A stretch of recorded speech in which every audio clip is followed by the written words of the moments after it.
Hello, dear ones. I am Maria Eleonora Magdalena, and welcome to the Awakening Path Show. Here is the place where you come to expand your consciousness, to heal, to remember, awaken, and activate your one gifts. I always invite awakened star seeds to come here and tell their story. And the reason why I do that is for you to understand that at one point in time, each one of us was having exactly the same or similar experience that you are having right now. We overcome those experiences and now we are where we are. And you also will overcome your experience, your challenges, and get where you want to go. And just to remember, that doesn't mean that I already got there. I still have a lot of things to do, learn, because if I was really there, I wouldn't be here. That's all makes sense. Today, I have with me a very special guest, a dear friend of mine, Brian Benson. And he is an intuitive poet, author, filmmaker, podcast host. I think he can do anything he put his mind into. I think if he try, he'll be able to do. And welcome, Brian, to the Awakening Path Show. Oh, thank you, Eleonora. It's a pleasure to be here. Thank you. So, people may be asking, Brian, what's your first name? Before he answered, his first name is Gary, and he identified himself more with Brian. And I'm going to ask him why, but before he answered why, I will explain about it myself. We are doing the same thing. I go by Eleonora. My first name is Maria. The reason why I like to be called Eleonora is because I'm from Brazil. I was born and raised there. And about 80% of the women in Brazil has Maria in their name. So imagine the situation. You are in the shopping mall and someone say, Maria. It's like a lot of people be looking at you. Yeah. But if they call Eleonora, probably I'll be the only one looking at. So what's your reason why you call yourself Brian, not Gary? Yeah, well, my dad's name is Gary. Yeah, my dad's name's Gary. I'm not a junior, but they never ever called me that. They've always called me by my middle name, Brian. And so if somebody said Gary, I wouldn't even turn around. But it's officially my name, and the only times I suppose I am called Gary is at the hospital or the DMV or something like that, where it's official. But yeah. Wow, that makes sense. I think it was more like practicality. You have Gary, and then you say, Gary, who gonna answer, right? So, yep. Let's just call Brian. Yeah, and I feel that's all I know. Yes. So let's start with the question that I asked to everyone. Give us a little summary of how has been your spiritual awakening so far. Oh boy. That's interesting. I mean, I think in some ways it's always kind of been a part of me. When I was 3, I told my mom I was put here to inspire people. And, I grew up and went through school and was just kind of doing the basic stuff we do when we're learning and growing up. She reminded me during the process of while I was leaving my family business kind of into the unknown in 2009, when I accidentally wrote my first book as I was working on myself. And she told me that. And it's like, oh, well, this is interesting because I just wrote a self-help book and I'm really into wanting to try to be the best version of myself and in turn try to help others as I learn and grow too. So so that was always kind of maybe there. And then and I've always been, a seeker and very curious about learning. And I've been reading, books that would be considered in the self-improvement realm or metaphysical books probably since college on. And so, it's always just kind of been a part of me, if that makes sense. So it wasn't like one thing that happened. It was just kind of, it's been there. I was reminded, and it's just been my focus to really, try and make a big difference, sharing what I'm able to conduit in different ways, whether it's a book or a poem or a cartoon or a children's book or a presentation, just ultimately, here to try to remind others that we are all connected and to help them remember the information that they had before they came in. And as I learn and grow too. That's beautiful. Did you have any aha moment? Doesn't need to be an aha moment, but a time where like something clicked? Well, I think I've always been very intuitive. I just didn't really realize it until someone who had a lot of gifts told me that maybe 20 years ago. And so, like, early on, would get an idea about something and I would just do it. I would feel like it was an all systems go for me to step into that idea or that thought, whether it was the triathlons that I used to race in. I would just get this little intuitive hit and it's like, okay, we're doing that. And so I would just, work toward whatever that goal was. And it's no different with all of the books that I've written and the projects I've been involved with. They come to me in different ways, sometimes in dreams, sometimes while I'm in movement of some sort, whether I'm walking or driving. They'll just kind of download. It's like, oh, okay, and I found just by kind of following my intuition, one thing led to another. And I just kind of kept following the intuitive breadcrumbs. Thank you. Thank you for sharing. Yeah. And I will share mine because probably many people identify with. I wouldn't consider really like an aha moment, but there was a point on my consciousness that one single thought start me going to taking my life to another direction. And I only realized that years later, but I was just thinking about my life and said, oh, I could say that it's like I got there. I got the love of my life, amazing kids, a boy and a girl, a good car, house, dream job. I had everything. And then I realized, okay, I'm not sad, but I don't experience joy. I know what joy is because I've been joyful my whole life. And why I don't experience joy as often? What is the problem? If I have everything that I always wanted, why I don't feel joyful? And then I realize it's because I don't have time. Everything in my life was constructed in a way that it was sucking the life out of me. Yeah. I had all my time filled out.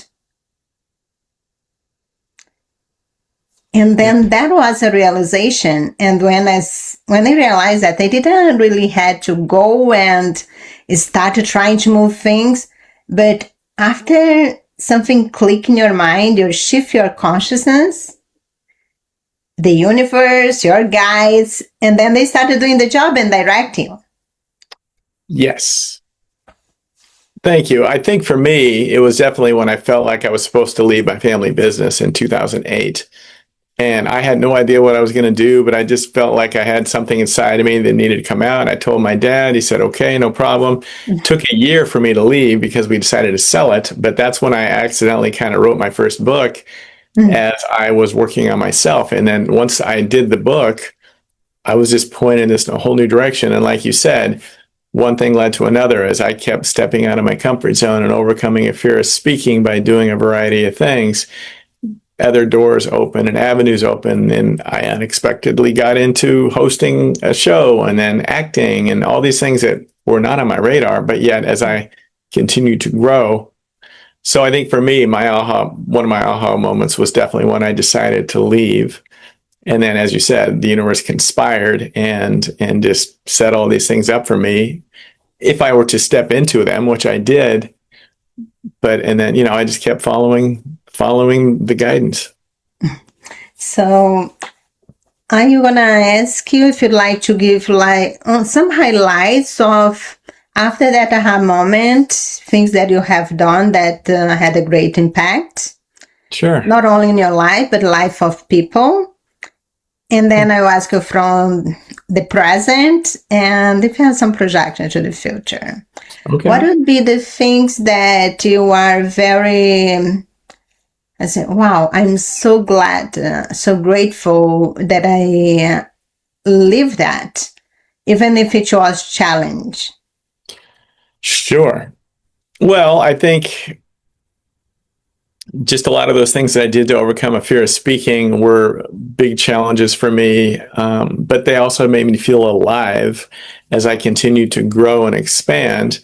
And then I took a big step out of my comfort zone and moved to LA to pursue acting and to continue to kind of follow the intuitive breadcrumbs. That was scary. I found myself in acting classes with people I recognized from TV shows, and I was just brand new. And here I am doing scenes with them, and it was, oh my gosh, what am I doing? But it got easier, and I think looking back, all those things that I did were preparation for me to hopefully share in a bigger way with all the creative projects and books that are coming through me. So it was all preparation, but it did make me feel alive. Those were lovely. And, I had a couple of health things as well that were very difficult, but yet they have made me who I am and were necessary blessings, even though they were very difficult. I had prostate cancer 6 years ago and then open heart surgery 2 years ago. Even though I've always been healthy, I needed a new valve. And so I definitely had to surrender during both of those situations. And, I learned some interesting lessons. I think I was pushing pretty hard there when I was in LA. I'm very proud of everything that I've created or been able to be a conduit for. But I also started realizing during my slowdowns, during the health issues, that I was using a lot of my projects to validate myself. And so I was kind of the beginning of me really coming into a more self-accepting version of myself. And then when I had the open heart surgery a couple of years ago, my younger brother passed 3 weeks away, 3 weeks after my surgery. And between the two, I was able to release so much stuff that I'd been holding on to for a long time. And so that was difficult but beautiful in its own way. And so I think it's just helping me become that person that I always knew was inside there. It's helping me kind of like release all the stuff that I was holding myself back from with. And so those are some highlights, I suppose. Thank you so much. It's beautifully said, and I know many people you identify with. What was the name of your brother? Your brother's name? Jeff. Jeff. Yeah. That's my husband's brother's name. Oh, okay. So I know you have a book, is a poetry book. That's how we connected. And I was so impressed and amazed with the book because everything that I read was in alignment with A Course in Miracles book. This book is known worldwide. And also with the teachings of Jesus and Ananda, channeled by Tina Louise Spalding. And I was just, wow. Because I've never read any of those either. I'm just like, they come through. Yes, when I learned that, I was even more amazed because you are just stepping in with that information, that unified field of consciousness by yourself, straight away going to the source, yeah. or just open up yourself here so the source would pour into you. Yeah. And that's beautiful. I think I'm going to choose one of them. Sure. For us to see right now. I'm going to show on the screen, you're going to read. Yeah. And the first one, let's do A Wave of Promise. Sure. Let me just show the screen and then, didn't know that yet. A Wave of Promise. Okay. Let me know if you can see. Yeah, no, yeah, I've got it here too. Either way. Okay, so you can read, and then I will. Sure. I wrote this a couple of months after my open heart surgery. I began to see the light at the end of the tunnel, but yet I also knew I had a ways to go. And a lot of what I write are just kind of maybe universal truths, but yet shared through me through what I have gone through myself. All right. Stepping out of the dark. It's been a hard trek. My eyes still adjusting to the light that reflects from the hopes that I carried and the slings that I bore, holding fierce to my dreams, still trusting they will soar. Transition can stoke fear. No man's land can be tough, but I keep moving forward, though the trail might be rough. Patterns will be broken. Struggles have been braved. Lessons are now settled. Pure virtue has been craved. Gray energy is now shifted. Bright credence soon at hand. A wave of promise guides me and helps me truly stand. My shadow now is treasured. My armor has been scrapped. Love can fill my worthy heart. My life now rightly mapped. I love it. Thank you. That's an amazing poem. Thank you. It's really amazing. So you are working on publish this book. Did you do any step towards that? I'm just still kind of trusting the process. Yeah, I've just been, this year's been very interesting. It's been in alignment, although very difficult. I moved to Oregon to help my mom and her husband clear out of their large old home, and basically done now, but it's been a lot of work. And I also just had hernia surgery. And so I'm healing from that. And I'm just kind of staying present and healing and letting things kind of come to me, I suppose. Do you have any other projects at this right moment? What are you doing besides you completed the book? Yeah. What else you have in your hands right now? I have a children's book called Reading is Cool that will be coming out in October with a publisher called Blyden Square Topia. And I'm excited about that. And I'm also starting to do some more presentations. I have a couple of talks I've put together, and I'm always looking for places to go share them. Something that's kind of active, but also on the back burner, but we're trying to get going.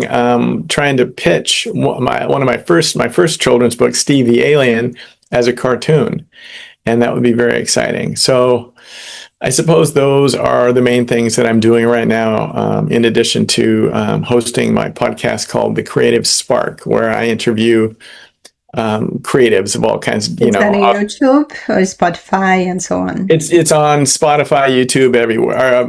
It's not on YouTube, but it's on everywhere else. iTunes, blah blah blah. Can you send me the link? I'm gonna put on the description. Yeah. Do you want me to send it now? Oh no, you can do it later. Yeah. You got it. You can do it later. Thank you. So there is a movement that's going on, an energy that many people is feeling. Yeah. Compelled to write for kids, to do contents for kids. And if you are one of these people that has been inspired to do, Can be a YouTube channel, YouTube video, or a book, or whatever form it's come to you. Please do it. Our kids need it. There is a lot of bad things on the internet that's consuming them. And there is even things that are supposedly to be for kids, but they are programming the kid's mind. For example, when I was distracted when I see my son watching a little cartoon, very innocent. It's only stick men. But it was all about violence. The stick man killing another stick man and the red thing going on the... Yeah. And sometimes even they use like the Minecraft things, and then there was the narrator, and while he is narrating some things, he says something that's not good for kids, to program their mind. Yeah. There was even something like, say, I'm not saying it's good or whatever. Okay. What they say is, now repeat, I am gay. In the middle of the video, has nothing to do with the contest, has nothing to do with what is showing on the screen. And then from nowhere, it just say, repeat that. Yeah. So if you have been inspired to do anything for kids, can be read a Bible story, create a book, something that is truly inspirational, truly rooted in values, principles, and to really awaken in our kids their ability to be themselves with confidence and no fear. That's really, really needed. And I'm very, very happy that many of the people that I'm connecting right now, they already have one or two or even more books wrote for kids. Some is still not in the open, but I think by the end of this year, we're going to have lots of options. I've got like 3 or 4 other ones that are ready to go. It's just like a matter of like, the marketing and trying to get them out there and all that kind of stuff. That's the harder part. But for me, the creation is easy. Yes. And you say like from 5 to 12 is a challenge to find the good things for kids. Oh my goodness, when you go from 13 and up, it's even worse. My daughter loves to read, and I have a great challenge of trying to find books for her to read that's not violent. Yeah. Bestseller book. She's 13 now.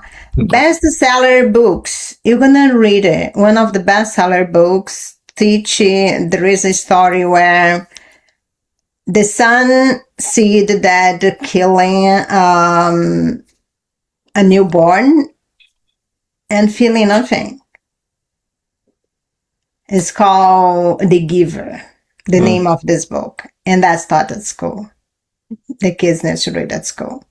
So the schools are no better, but it's just for you to think about, you that is watching. If you have been inspired to create any good content for kids, that's needed. As soon as you feel ready, just do it. Oh, I'm inspired to create a YouTube channel, but I need this, and that. You need nothing. I'm guarantee you have a phone. You only need that. That's how I started my channel, with my phone. And it has only 16 gigabytes. So I would create a video, post it, and delete it for it to create another one. But I got the guidance and I said, oh, I can't do it because I need to get a new phone first. No. Just start with whatever you want, whatever you have. Yeah. So, how about the future? What do you have plans for the future? Not that you need to see the future yet and decide. You Well, only need to. It's better if you live the now, but sometimes it's good to have aspirations.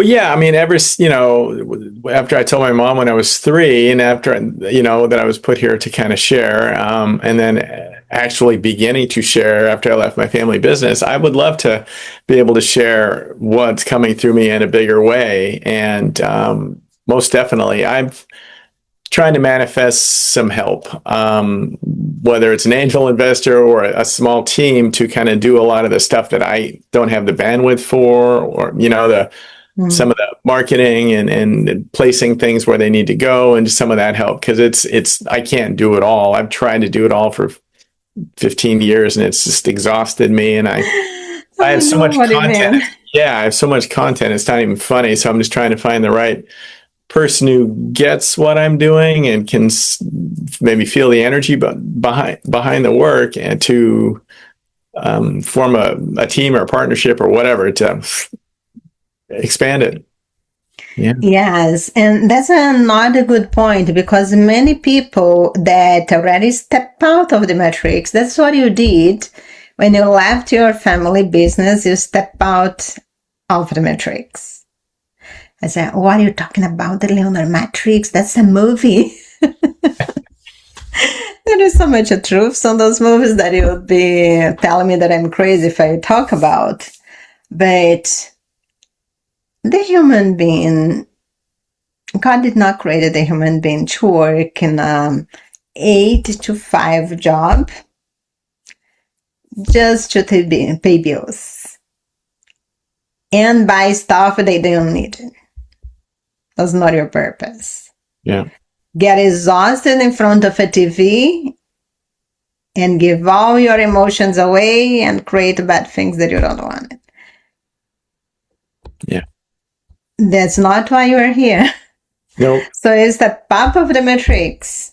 And many people that did that, for example, when I like to say I spilled out of the matrix, because in 2021, I was fired of my job because I refused to take it for the pandemic. Mm. That's how I was spilled out of the matrix. And then say, oh yeah, you don't want me, so I'm not coming back. Yeah. I mean, yeah. Sometimes we're kind of forced out, but it's good. And other times we're just maybe intuitively do it because we're felt whatever. I mean, there's just right now, I think too, with all the transition and expansion that's happening, a lot of people are being forced or choosing to leave their current situation, whether it's a relationship or a job or what have you, to get in better alignment with their journey and their path going forward.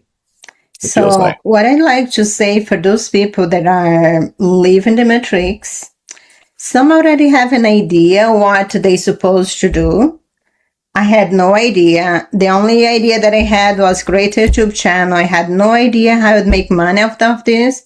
I never done even one dime so far. My husband said, and you're the only person in the world that work for free. It's not for free. The universe will pay me back. I'm still waiting. But I didn't really knew a new career, but after 5 years, things was unfolding, and now I'm in the position that I created a business, and I have done almost everything by myself. I started to get help a year ago, but I still have a lot on my plate. And because we are so smart and we are hard work and intuitive, we think that we can do it all. We can if we knew how to stop time. Yeah. But you're right. Be like 10, bilocate 3 times and each one will do something. But that's not the purpose. The purpose is really to interact, to commune, to do things together. That's Collaborate. why I created the Starseed Awakening community that I'm invited you to be part of. That's why I bring people here to tell about themselves, tell what about they are doing, so people know. Yeah. And there is a person that I'm working with that he was one of the first ones that left the matrix, and he find out a way to succeed. Because look, there is so many things that we need to break through in order for us to have decent living at least. Because until you are in the matrix, until you are in the 3D, you need the abundance of you need financial abundance. And that's not wrong to need, that's not wrong to want, and you deserve it. Yep. But there is so many things for you to overcome. Yeah. For you to overcome. And there is one person that is teaching that. He is one of my mentors in that area. His name is Shahin Jedian. And I already interviewed him, but I want him to come back just to talk about that. Because there is so many people that were in the same position that I was like a year ago. Actually, it's been about a year and a half that I met him. And I think I wouldn't be in my business where I am right now if it wasn't for the things that I learned with him. Oh, wow. So what I want to tell you is you are not alone. With AI, we can really do lots of things by ourselves, but in the end of the day, you only have 24 hours. You are just one. And in between everything else that you do, you need to make time to meditate, rest, and have fun. I think have fun should be in the first one.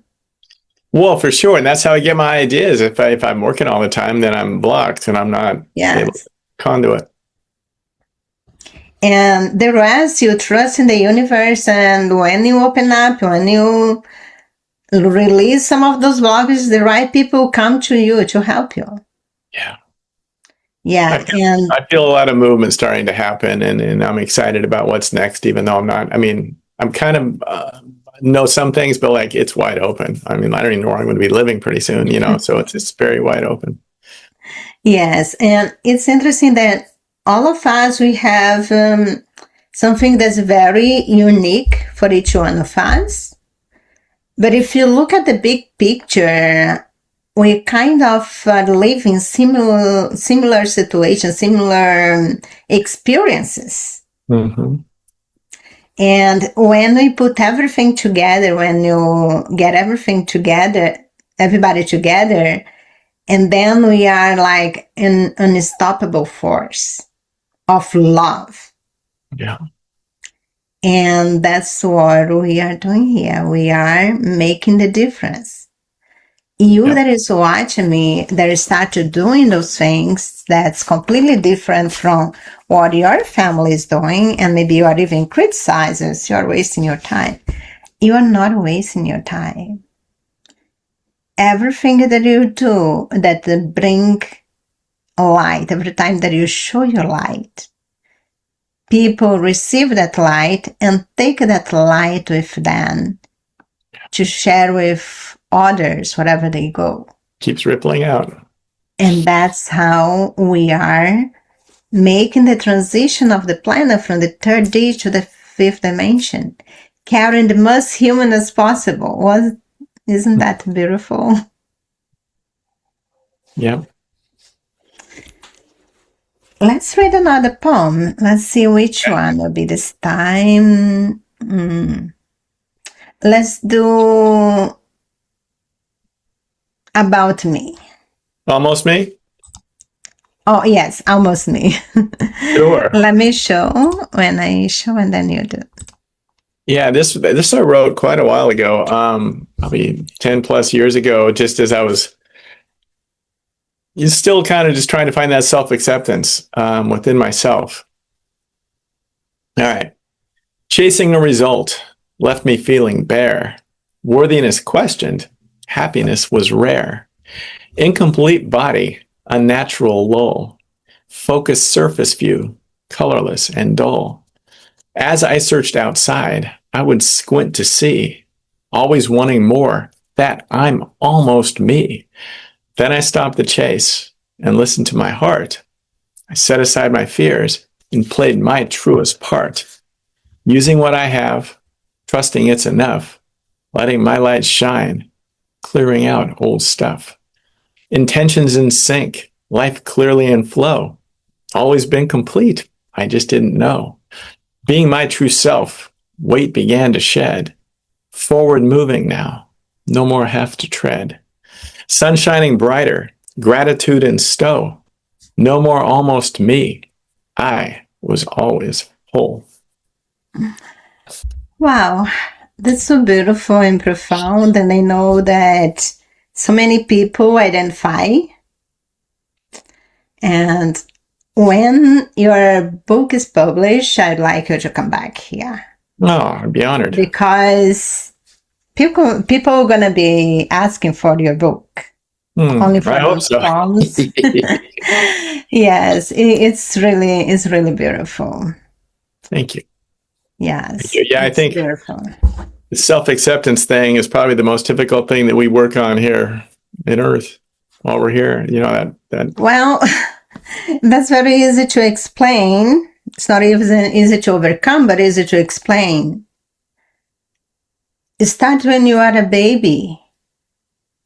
You are taught not to honor who you are, not to honor what you need or want. It starts when the baby is crying on the crib and actually maybe he is scared, maybe he's hungry, maybe whatever it is. But instead of you try to figure it out what the baby really wants, you put a pacifier. And they are putting the message, shut down whatever you think you are and just be pacified, be pacific. Yeah. It doesn't get any better when you are a toddler running around and breaking sometimes one thing here and there. Now it's better. Before it would get spanked. Oh my goodness, go break something. Luckily, I didn't because my parents was the one that had to break through. Both of them, they break through. They were making things different than all their siblings. So they already knew better, so they give us more freedom. So thanks God. Oh, yeah. Wow. Well, I got spanked. I mean, it was just kind of what happened for most of us. Yes. And then, when you go to school, get worse because you are trained that you need to be you can't be your unique self. You need to be about everybody else. You need to be exactly like everybody else. You need to do exactly what everybody else does, but you need to do better what everybody else does. You need to do better than everybody else. And you dare be under the 30% best, your life is ruined forever. Those systems are not based on love. And they will go. Because they are not in alignment to the earth 5D. Yeah. And they need to go. And they will go. And every time that you choose to do something different with your life, you that is watching, even can be a small thing. You are programmed. You are moving life like you are a robot, really. You woke up, let's say 7 a.m, take a shower, get dressed, get your car, stop at Starbucks, get a coffee, drink on the way to work, get traffic, get angry, get frustrated, get to work, sometimes late. And then sometimes you work in a job that you hate it, and then you have lunchtime. The conversations are not deep. You can't really be yourself. You need to be in the vigilance all the time. Pay attention what you say so people don't think you are weird or cut you off. It's exhausting because all the time you are trained not to be yourself. Yeah. And you accept that. And then there is those that say, I'm not doing that. And then we are ostracized. Yeah. But the beautiful thing now is we are doing that in masses. And we are not getting lost in drugs and whatever. We're starting making the difference. And for this first time in the history of Earth, from thousands of years from now, be different. It's started to be good. Feels good to be different. More and more people are stepping into that, and there's like a little more permission now in some ways to do that, in some ways not to do that. But yeah. Well, yeah. Yes. And the people that are still in the matrix, they started to see the problem. That was the amazing thing that COVID did. Stop the train. Mm-hmm. There was so many people running in the wrong direction without any time to pay attention what they were doing, thinking, creating. And then COVID make them stop. For the first time, they had time with their kids. For the first time, oh my God, what I do with that? They didn't even know how to interact with their own kids because they were in a hurry all the time. And worstly, they didn't know how to be quiet with themselves, and they had to learn for the first time. And many took advantage and wake up. I said, wait a minute, I don't think I want to keep doing what I was doing before, because it wasn't really lead me to happiness. Yeah. Not for myself, for the people that I love, There is another way, must have another way. Oh yes, and there is another way. And the reason why we are so blessed that now we that are the weird ones, get more accepted is because people are still, they are starting to see that the systems in place doesn't have their best interest of heart. Yeah. So they're starting to look through alternatives.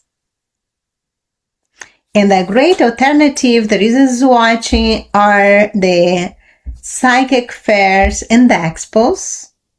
I'm here in Southern California, and I already have, I think, 9 scheduled for the rest of the year. The next one will be this weekend in Pasadena through Soul Search. And then I have another one like 2 weeks after, August 2nd and 3rd, that will be in Long Beach. And then I have another one that's a Conscious Life Expo in Los Angeles, but it will be in Spanish. I will be there too, 8 and 9. Wow. And then I have another one in Buena Park. And then I have one that is a retreat in San Diego in September. So I will be very busy and reachable, that if you want to work with me. So let's read one more, the last one we planned for today. Let me just get it beautifully broken. Open. Let me just share. There you go. Yeah, this one I wrote after I was in the hospital. They were trying to figure out what was going on with my heart, and they figured out I had a congenital hole that needed to be patched.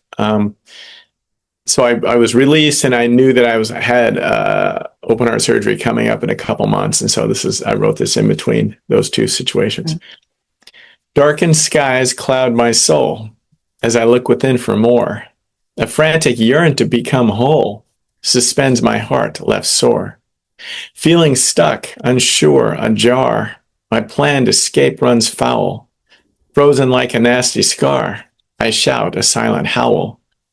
I dream of blue and sunlit grace to lift my tone quite grand, knowing it's my destined place and where I want to stand. It holds me fast, this light within. It wants to shine so bright. How to breach this veil so thin? I long for truthful sight. Surrender now, a whisper shared. You've everything you need.